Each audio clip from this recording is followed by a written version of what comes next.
Hello everyone. Today I'm going to be talking about Jewel Knights and Premium, uh, and my take and deck profile for it. Uh, I do think it is the best thing you can be doing in Royal Paladin at the moment. The only other thing probably is Majesty Lord Blaster. That I feel like is the next most consistent, powerful thing you can be doing. Either that or the gimmicky other MLB deck. To have six different blasters. Other than that, the clan admittedly doesn't have a whole lot. It is a one-trick clan. But into the actual deck itself, we have. It's probably more important to talk about this first. We've got four of the original Salome. I know a lot of people prefer to go for one of this and three of the V version. I much prefer running four of this because I want to guarantee uh, being able to get the early turn stride, get the crest, and the gifts. Very, very important in in this format. Uh, also gives a crit to the Vanguard, and it searches out things easily. The the like argument for that is it'll still gain the effects of the heart being the the Dual Knight Stride will gain the effects of the other Salome to be a different finisher. My I prefer though Ashley Reverse as a different type of finisher. So you've got original Ashley, not Ashley, sorry, Salome to enable everything initially, but then Salome Reverse, Ashley Reverse, to be a big finisher. Also because she can then start killing things and pulling things off the top of your deck. I think this is very good in combination with the Dual Knight Stride, and to a lesser extent, Crystal Luster, because Crystal Luster also inherits the skill of the heart, obviously. Um, and because it is Dual Knights, we've got three regular Ashley. Uh, you don't really want to be riding it, obviously, but if on rearguard circle, very good just for attack chaining. For Sybil, just to be cycling your hand, putting things to soul, building up the soul. Three Sword Meat, I don't think you need four. I know the premium deck set for Dual Knights came with three, and I know a lot of people complained about it initially. I think three is actually the better thing better to than four, because it can't activate when placed on Vanguard Circle. It's only a 9k. Yes, it's really good. Yeah, you counterblast to get a Dual Knight, but you do have to admittedly counterblast specifically a Dual Knight. And with all the effects we have on crits nowadays, you can't really afford to be running 16 Dual Knight triggers like you used to back in the day. Uh, so you still run it, but I think three is fine. Uh, for Laylee, this is also very. I want to say it's really good, but no, it is because it cycles back your things, so it puts back the things onto the bottom of the deck so that you can start searching again later on. It also does put things to soul. Uh, I've got four of this Eunice. I do want to be playing more Dual Knight grade ones than none, because you still want them for the naming purposes. But the Dual Knight grade ones, I feel are lacking, especially from V. You don't want to be running the old ones really because they just don't cut it for most of them. But this does, admittedly, it can potentially kill a thing if you call over it, or if you have to ride this and then ride on top of it. They're probably not going to call a booster to boost their Vanguard, so you do get to draw, so you refund the ride cost, which I do admittedly like. It's nice. And it can bounce itself to be a 10k shield early game, which is also nice. We've got two Christine. This is the I think it's the only, yeah, it's the only one of the like original Dual Knight grade ones from like before V, because it helps you fix your ride kind of. When it's placed on rearguard circle, if you have three or more other rearguards with Dual Knights, which is unfortunately the problem with old Dual Knights, they have to have X amount of Dual Knights. Counterblast 1, reveal grade 3 card from your hand, search your deck for up to one grade 3 card with Dual Knight in its card name, call it to rearguard, shuffle the deck, at the end of turn, put it into hand, choose a card from your hand and discard it. So it just ride fixes you. If you if it looks like you're going to be riding the original Ashley, you can ride fix into Salome.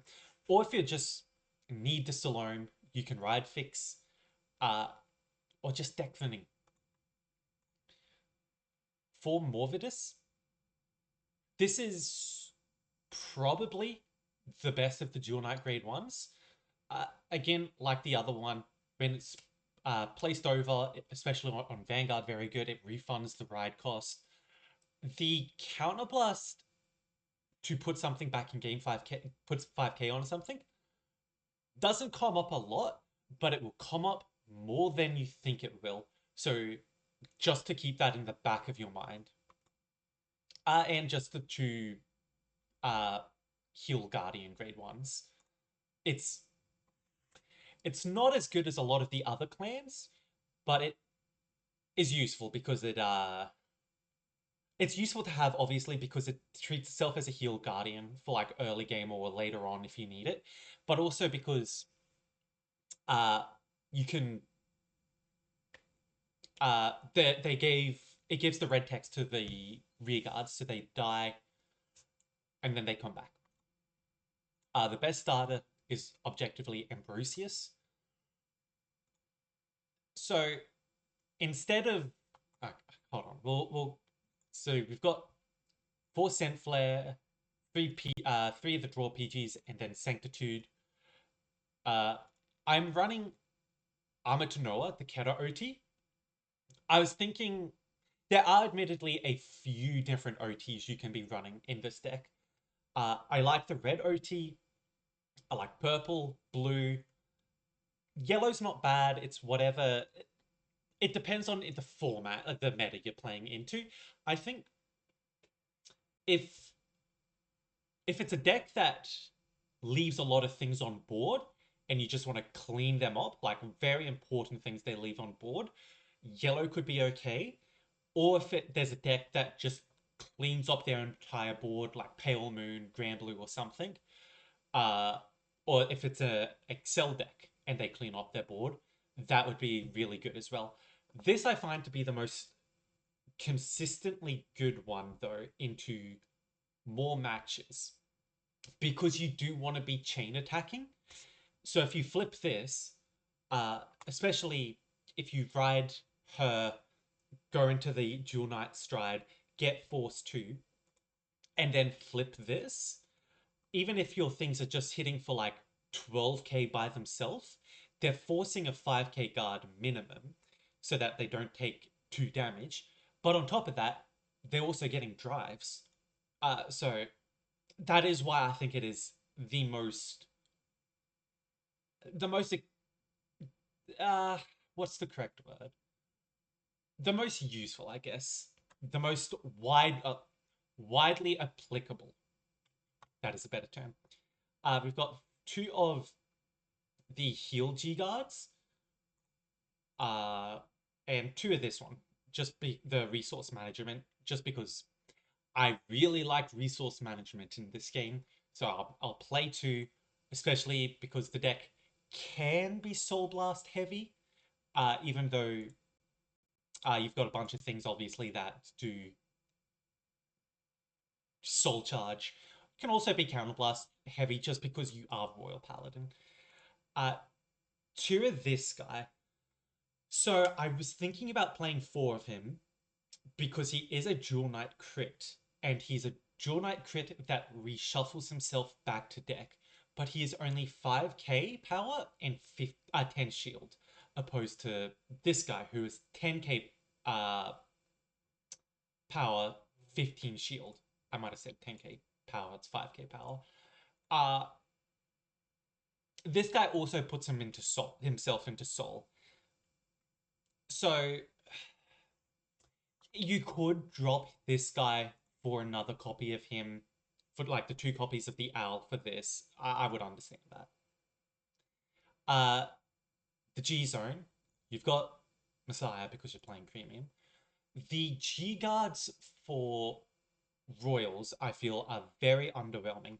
They're either just generically underwhelming, require a blaster, or like Altmail slash Brave. Very few are actually generically good. So we do have a few craze. We've got Colburn just for numbers, Dismal to protect our things, and Ractome just to filter. But the actual royal ones, this guy, because he gains 10k, he goes to 25k shield. Maskell and the one that bounces a thing. It's a defensing roar. Right? No. Oh, it's sorry, it's not a defensing roar. It's a PG. It's a PG on counter blast one, stop blast one, on intercept. Uh, like the rest, it's like you need a Alfred or Blaster Vanguard, or you need an Altmail Vanguard, or you need to be brave. So it is a little difficult to work with. For Evangeline, because you're playing Dual Knights, I like the idea of having more than this, but okay, admittedly, you could probably cut. I have two Altmail here, probably just because I'm an old Royal Paladin player brained. So in my head, I'm like, oh, this is still okay to some extent. But you could probably cut two Altmail for an additional one of this and one more Crystal Luster. I've only got one Crystal Luster in the deck because, like, this for the most part will be doing the cost, like the effect of it. It'll copy Salome and stuff, and you get the early strides. And the Vanguard in Premium does not go long enough to where you will need multiple. You will do your 2 turns of Evangeline, you will do maybe a turn of Crystal Luster, and very rarely will you go further than that. So that's why I only have one Crystal Luster and one of this guy. And we have the GBA, just because for those niche corner case scenarios where it can come up, because this, for the most part, will just guarantee the end of the game, one way or another. This is my take on Dual Knights. Very, very fun deck. Really, really love it. Very nostalgic to me.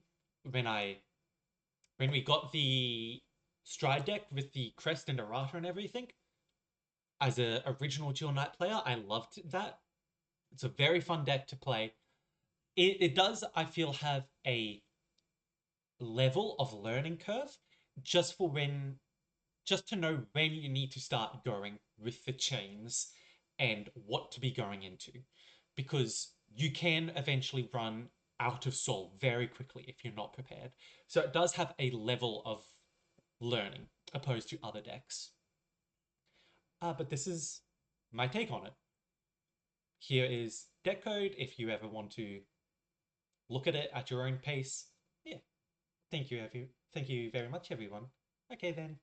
Bye bye.